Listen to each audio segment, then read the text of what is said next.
জ্যোতিষ শাস্ত্র মতে আজকের গ্রহদের অবস্থান। চন্দ্র অবস্থান করবে সিংহ রাশিতে মঘা নক্ষত্রে। একই স্থানে সিংহ রাশিতে মঙ্গল উত্তরা নক্ষত্রে এবং কেতু পূর্বা নক্ষত্রে অবস্থান করবে।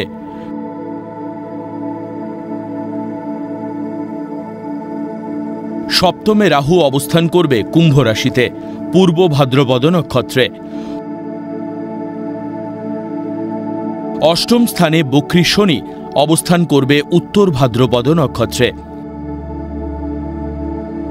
একাদশে মিথুন রাশিতে শুক্র মৃগশিরা নক্ষত্রে অবস্থান করবে এবং বৃহস্পতি আদ্রা নক্ষত্রে অবস্থান করবে। দ্বাদশে কর্কট রাশিতে রবি পুষ্যামী নক্ষত্রে এবং বক্রী বুধ অবস্থান করবে অশ্লেষা নক্ষত্রে।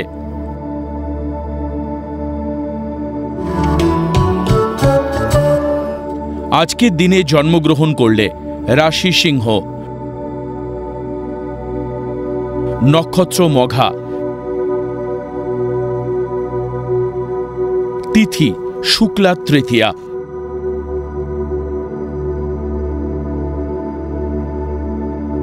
গণ দেবারি।